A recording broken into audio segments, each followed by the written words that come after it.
Hello guys and welcome back to TomTalks. Make sure to like, share, subscribe, comment, all that good stuff. And today we're going to be talking about the fourth studio album from Earl Sweatshirt-SICK. Earl Sweatshirt is of course a former member of Odd Future. He's released a fair few albums, as well, fourth studio album kind of tells you that, doesn't it? So his first two, Doris and I Don't Like Shit, I Don't Go Outside, are both pretty good records. Both kind of showed what Earl was trying to do. But Earl really sort of grabbed people's attention with his Some Rap Songs project with the very Mad Villainy-esque production. And Earl just sounded really good with these really sort of like short but sweet anecdotes on his life. It's a very short album, but it says a lot. I was a bit disappointed by his last release, which was 3 years ago now, Feet of Clay. Which, for me, it felt a bit like a B-side, but not a good B-side. There wasn't really that much going on there for me, production or rapping-wise. I was a bit disappointed with that project. But 3 years later, we have Sick. And I like it. I think it's pretty good. It's a very good record. I don't quite think it's as good as Some Rap Songs, but I think it's a good record. We kick off with Old Friend, which starts with this, like, horn you might hear in like a dance hall or a ragga track. It immediately grabs your attention, but then we switch into this like smooth sort of wailing orchestral production. I don't think Earl's done orchestral before, but it works well with him. It kind of opens the album well. It touches on sort of his mindset at the time, themes of like what's been going on in the world, like the pandemic and the protests. Inspired him to sort of write again and talk about his own struggles and the struggles of where he's from. And it's a very good opener, sets the scene well. We then go into 2010, which is, it has this very like electronic board production. It's very bouncy. It has like a bounce to the track, especially with the 808s as well. It feels like a more sort of like 90s hip hop. A lot of tracks on this album have a bit of 90s influence, but sort of in the modern day, so to speak. This one details, in a way, in particular, the lines, "It's a new day, who got all the aces, who be folding late, who knows when to play dead." It's kind of saying a lot about sort of the struggle he and people who lived in his area have had to deal with, and he delivers it in such a slick way. Like Earl has a very good delivery. It's straight to the point, it sounds good, it gets the message across well, and you can really see the struggle he's going through on this track. And I think it does what it's supposed to do very well. I like it. And I think the production as well is really good. Sick, the title track, is a very subtle piano, 808s in there. Fits well with this sort of very psychedelic, subtle and druggy delivery from Earl, going into like the dangers of his situation, sort of people dealing in crime, him trying to help his mother. It's a very good track, and I think it does detail very well in such a small space of time. Again, these, like I said, these are like little anecdotes into his life, and with such short track time, Earl says a lot more than some other rappers do. And it ends with this like interview talking about how music isn't there to be enjoyed, it's there to help and inform people. And I think that's a very interesting point to make, because I think in a way it is there. It's there to sort of show the lives of these people. It's not there to glamorise the struggle, it's there to sort of show it. They're speaking their truth, they're speaking what they see. And for me, I think that's a good message. This isn't the best track on the album, but I think that message just sort of elevates it a little bit. We then go into Vision featuring Zila Pers, and he's decent. I think he brings a good feature. He sounds like a more subtle version of Schoolboy Q, but he sounds really good.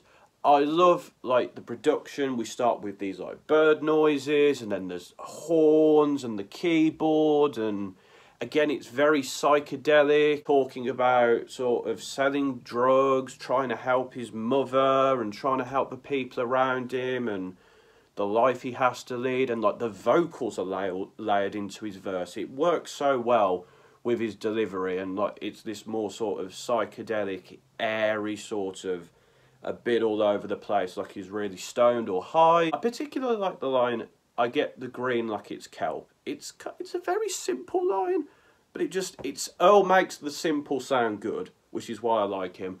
And it ends with an anecdote on sort of making kids see the real world instead of just telling them a fiction, which I thought interesting. Tabulia Rosa, I apologise if I butchered that, which features Arm & Hammer, who I've not heard before, but he sounds really good.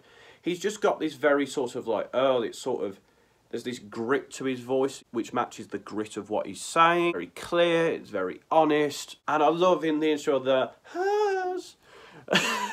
I like the like mixed with the piano. It's such subtle, but yet impactful instrumental, and it fits this sort of freestyle like theme, like Armin sort of just, he's getting across what he wants to get to you. He says lines like, my phone don't ping, I'm booked, leave me alone. I might have butchered that line a bit there, but he's sort of getting across, he doesn't know who to trust, he doesn't feel like anyone's there for him, which I think fits in well with many people, I imagine, who felt alone during this last year, and fits those sort of like loneliness and sort of insecurity in the modern age. Oh, and the document is alive, I speak life. That's a good line. I really like that line. Earl comes in, he does his thing, he talks about the street life, cooking kitchen in a chicken. Chicken in a kitchen, fucking hell, I butchered that one, didn't I? It's the simple lines again. You only trash if you trash. I keep it simple and dynamic. That just echoes what Earl does. Like, he says things that are good. He also says things that are very simple, but he's just saying his truth. He's saying who he is, and yeah, it just delivers it in a very good way. I love this track. It's probably my favourite.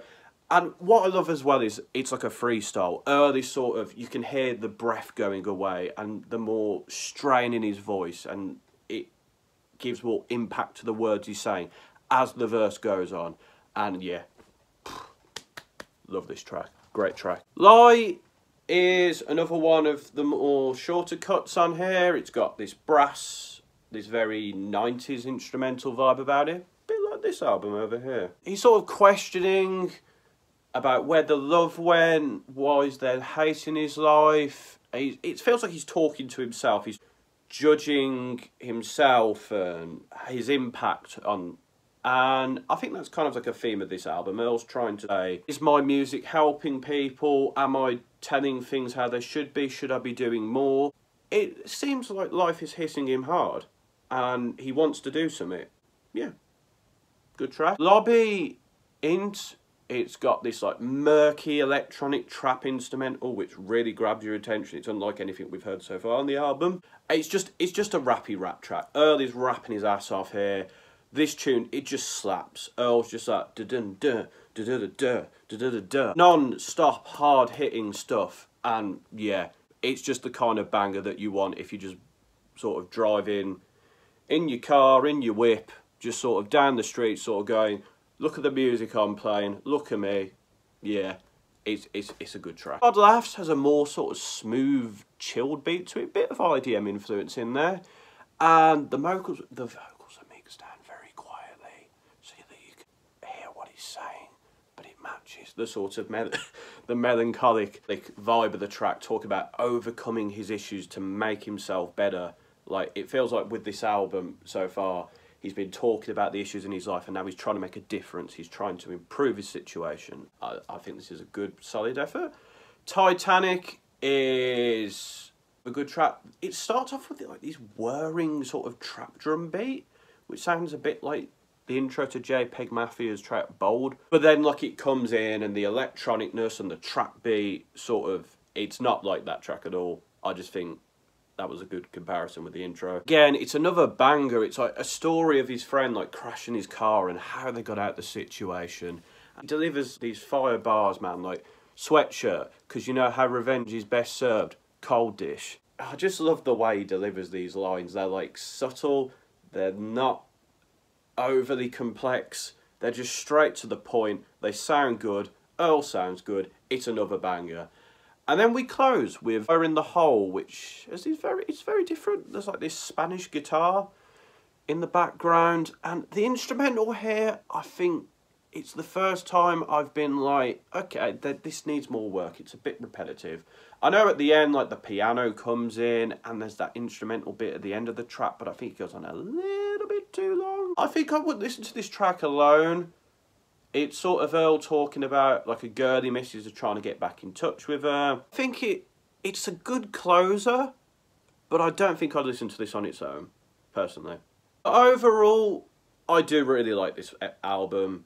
It's been a while since we've heard an Earl album, and he's still on form. He's still got something to say, and like I said, the man makes tracks which are like 1 to 2 minutes long most of the time, but he says so much in them, and you know who he is. He tells it simply, and the production is obviously great. We've got people like The Alchemist on here, Black Noise. It's great as well, so that's always a plus.